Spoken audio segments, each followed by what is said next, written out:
இவருக்கு வணக்கம். இப்போ நம்ம பார்க்குறது பார்த்தீங்க அப்படின்னா விரல்களில் எல்லா விதமான லோவர் பேக் பெயினுக்கும் நம்ம கையிலே அழுத்தம் கொடுத்து வலிகளை குறைக்கலாம்.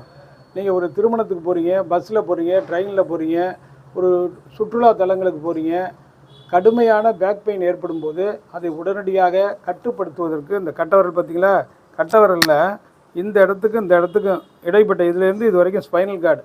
அப்போ லோவர் பேக் பெயின் கூடிய பாயிண்ட் இந்த இடம் இப்படி வச்சிங்க அப்படின்னா கட்டவரலில் இந்த இடத்துலேருந்து இது வரைக்கும் இடைப்பட்ட பகுதி ஸ்பைனல் கார்டு. நீங்கள் கடுமையான வலி ஏற்படும்போது கட்டவரல் அப்படி வச்சு நல்லா மசாஜ் பண்ணிங்கன்னா அழுத்தும் போதே வலி இருக்கும். அங்கே வலி இருந்தால் இங்கே வலி இருக்கும். அப்போ மெதுவாக உட்காந்துட்டு ஒரு இடத்துல 1 நிமிஷம் அழுத்தம் கொடுங்க. அடுத்த செகண்ட் இந்த பேக் நல்லா குறையும். அதுக்கப்புறம் எப்பப்போ வலிகள் வருதோ அப்பப்போ இது மாதிரி அழுத்தம் கொடுத்துருவாங்க. உடனடியாக அவசர ஆபத்து நேரங்களில் முதுகு வலியை குறைப்பதற்கு அற்புதமாக விரல்கள் அக்குப்ரெஷர் முறையை நீங்கள் தெரிந்து கொள்ளலாம். இதில் சைடு எஃபெக்ட் கிடையாது.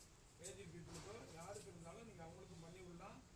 ரைட் சைடில் அதிகமாக வலி இருந்தால் ரைட் சைடு கையில் இந்த சைடு பண்ணுங்கள்.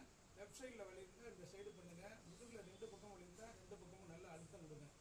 நம்ம அஸ்டோ ரவி டிவியின் மூலம் உங்களுக்கு வேண்டிய அக்குப்ரெஷர் புள்ளிகள், ரிஃப்ளெக்ஸாலஜி புள்ளிகள், இது போல் மருத்துவ முறைகளை தொடர்ந்து நம்ம இடம்பெற செய்துட்டு வர்றோம். நீங்கள் முழுமையாக தெரிஞ்சுக்க அஸ்டோ ரவி டிவியை பாருங்கள். அதில் விரல்களுடைய மருத்துவ பயன்களை பற்றிய ஒரு வீடியோ போடுறோம்.